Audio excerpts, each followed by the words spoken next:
Images like these have helped make Portugal one of Europe's favourite tourist destinations.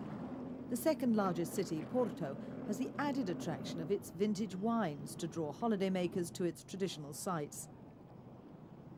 But much has changed in recent decades, politically, economically and socially. As elsewhere on the continent, rapid industrialisation has drawn large numbers of migrants from the mainly rural north to the nearby towns.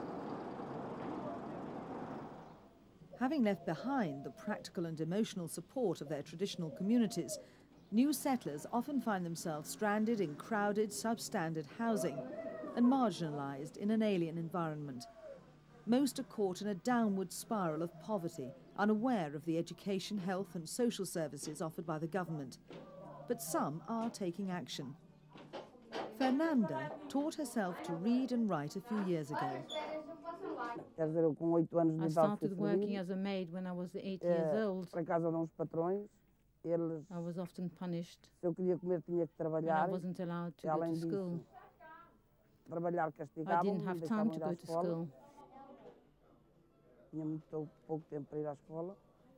Fernanda's resilience and determination became an inspiration to others in this community.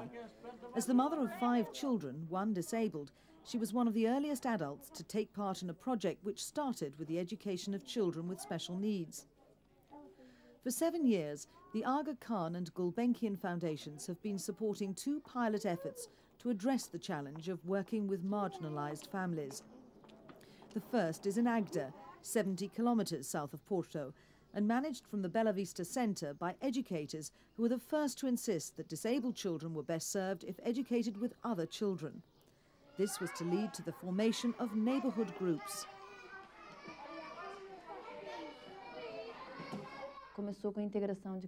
It started with handicapped children, but when we finally succeeded in sending them to ordinary nurseries and schools, we found that the problem of exclusion they'd experienced was not restricted to the handicapped.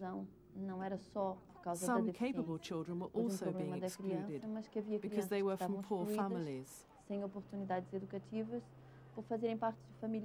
Those children were low achievers. Their performance at school was poor. They didn't like the school environment. The teachers thought they had intellectual problems as well as emotional problems. But we were aware of their difficulties at home. The educators provided space for the children to fulfill their potential, to express themselves and show their skills through educational activities, as well as through meeting with other children and sharing with them educational projects to help the children within the community.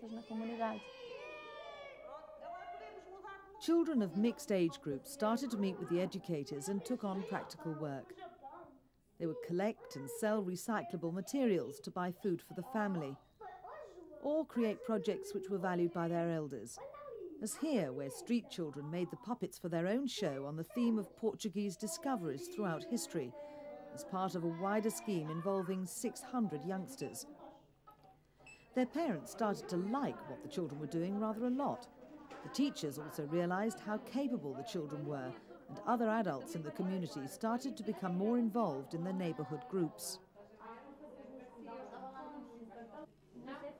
Aspecto importante é que o facto dos pais dessas crianças que eram muito desvalorizados na comunidade verem que elas tinham esse papel importante, que também mudou o papel deles e o grau, a maneira como eles viam o futuro deles próprios e dos filhos. So it was an achievement for everybody. De facto, progresso de toda a gente. It had been an uphill struggle. It took a while to persuade the authorities to recognise the neighbourhood groups. Agueda is a small town of about 50,000 people with a strong sense of tradition. Newcomers, especially from the poorer interior, tend to be viewed with suspicion. There's no overwhelming thirst for innovation. And while many younger people seek better jobs elsewhere in the European Union, those who stay will readily fuel their conviviality with the cheap local wine. Alcoholism is common. The economy has long been dominated by the ceramics industry. Factories producing building materials are big job providers. So are the numerous assembly plants which have mushroomed since Portugal joined the common market 12 years ago. But around these factories are pockets of poverty in which unskilled migrants, if they're working, often earn starvation wages. The man who lives here with his elderly, widowed mother hasn't got a job because he's epileptic. There's no running water. They fetch it from the nearby factory with the owner's permission. They live on his small disability pension from the social services. Some businesses like this one have gone under recently, not because of a slump in the trade, but because new materials like breeze blocks are lighter and cheaper to make than the traditionally baked red clay brick. The fact is that building is booming, and so is demand for this factory's output. There are about 30 employees at the moment working a 40-hour week. The plant is operating at only 1/3 of its full capacity while it's being modernised. But with technology, a recruitment drive and new shift patterns, the output will rise next year.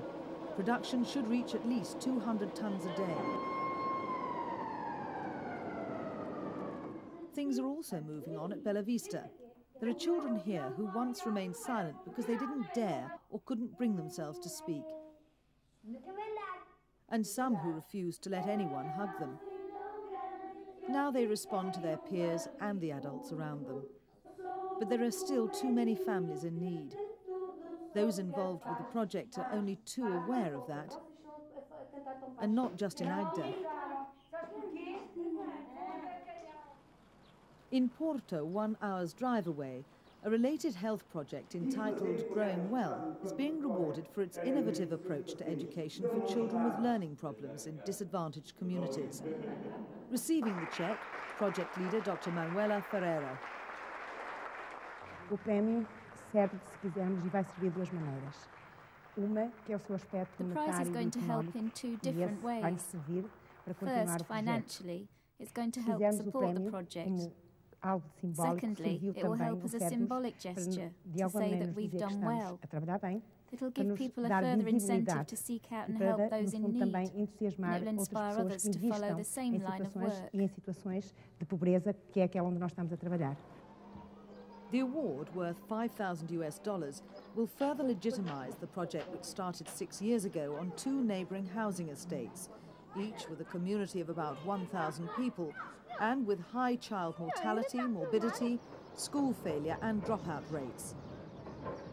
It's an initiative of the Health Education Unit of the Polytechnic Institute, with the Ministry of Education and a non-government organisation, Obra Diocesana. The Agueda and Gulbenkian foundations are funding partners. The project serves hundreds of children and their families. It promotes health education, involving parents, the community and social services.